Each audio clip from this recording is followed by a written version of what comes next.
Welcome back to Open Line. We are talking politics. We have with us Professor of History, Political Science, Dr. Thomas Schwartz. And it's always interesting to me just to hear your calls. I appreciate you calling in. Let's go to Reverend Fuzz. Hello, Reverend Fuzz. Hey, Dan. Thanks for calling in. Yeah, I was trying not to, but listen, I just saw the commercial from that guy, Bloomberg. Okay. And when I saw that commercial, and I said, wow, this guy, this is awesome. I wonder, a guy who's got that kind of influence, I would say if I was him, I would use my influence to make things work right. And I would probably make you the president, and you do what I say rather than me being president. Right. But I am sorry that President Trump doesn't come off as a good person. I don't wish for anybody to be a failure, but I suspect that he's a mobster, a gangster, and this is real deep thought. I'm not just saying that. I suspect that he's kind of like a mob boss. And I said, wow, in America, you can become the president of the United States. And I don't know why it's taking so long to protect the country against him, and think about how widespread is this corruption that he's involved in. Like, I saw that thing in Israel with Netanyahu, who looks to be the same kind of person President Trump is, and with President Putin.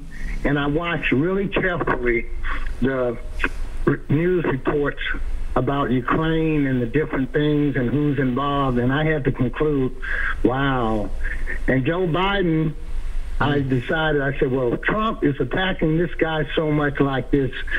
He's going to be my #1 choice right now. And he still is, because I saw that he's been cleared of all this stuff that Trump is accusing him of. And the fact that it came out last night that Ukraine stuff is a Russian plot to discredit them, that it's done by the Russian Secret Service. And so that gave Biden some extra points. Duvall, I wondered, why wouldn't he negotiate to be a vice president for someone? I know that's not fair, but it looks like that that would be the step for him to come into leading this country. But those are some of my rambling thoughts. And I like it. Thank you. Reverend Fuzz, thank you. All right, Biden, has he been hurt by all that Trump has thrown at him and this, this whole impeachment thing?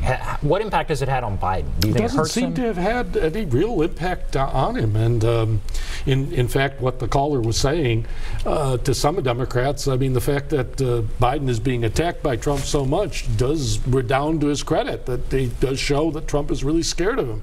And there is that argument that some will make that this is a reason to go behind Biden. So. And what do you know about the first person he was talking about? The person he just saw the commercial, and he was Bloomberg. Oh, that was Bloomberg. So he said Bloomberg. Okay. Yeah, Bloomberg's commercials are on, and they're very attractive commercials, and they show the degree to which he's had this enormous impact. And he does have his own news agency. He's contributed billions in philanthropy. He was mayor of New York, brought the city back after 9/11. Is the way he's framing the commercial. And is it unusual? It is unusual to get in this late. Yes. Has anyone ever won who's gotten in this late? Oh yeah, no. In the past, actually, in the past, it was not unusual to get in this late. We've moved things much earlier. General Eisenhower, for example, in 1952, didn't get in until fairly late in the process. This is not at all. In the last 20 years or so, we have pushed the timeline of candidacies back and forth. Bill Clinton, for example, didn't join the race until October of 1991, so fairly late in the process, because Bush was seen as such a formidable candidate for a while. So that's not what's happening here. Bloomberg is getting in late, given the way the early primaries have dictated things. The fact that Iowa and New Hampshire have had a role, so ignoring them doesn't work. This was the same strategy supposedly Rudy Giuliani was going to use in 2008. It didn't work very well for him, and so it's not in the contemporary environment. Getting in this late and ignoring early primaries has not seemed to work. Now, as we went to break last time, we were talking about you went on a trip to Germany. What was the trip? And well, I guess that's the first question. What was the trip? Well, it was a State Department-sponsored example of public diplomacy. Namely, I was going to speak on the 30th anniversary of the fall of the Berlin Wall about the history of U.S.-German ties after World War II. And this is something that a lot of people have forgotten in Germany, and I think the State Department counselors and others thought that this would be good to historically remind Germans of what a crucial role the United States played in both protecting Germany and Berlin, and also supporting German reunification. We were probably the only Allied power that really supported the idea of a reunified Germany. None of the other countries really wanted to see Germany reunified again. It's interesting if the State Department thought it's a good idea. What are the relationships, what's the relationship like now between the U.S. and Germany? Where do you think we are right now? Well, at a formal governmental level, it's terrible. I mean, the Chancellor has not even met with the ambassador, our ambassador to Germany. President Trump and Angela Merkel have no chemistry whatsoever. They have, there's very little ties at the absolute top level. Now, outside of that, and in other ways, there's actually a fairly close relationship still. The United States military has one of its biggest bases in Germany. We have extensive economic connections with Germany, trade and investment. There's still a fair amount of travel and connection between the two countries. But at the formal governmental level, relations are terrible. And when the people look at what's going on here, kind of what's their sense of what's happening here?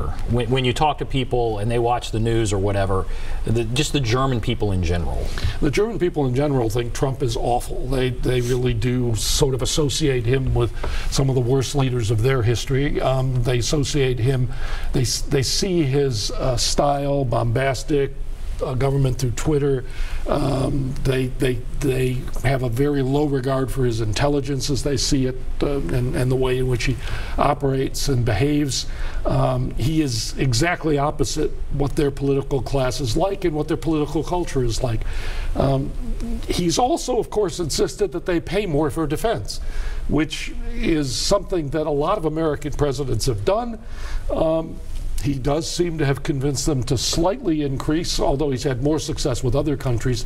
There is a resistance in Germany to doing more for themselves in defense. They have a very successful country. They have a very substantial social welfare system, but they don't want to spend more money on military. Now, in the past, we would have said that's a great thing. We don't want Germans to be into military things. That's not a good thing.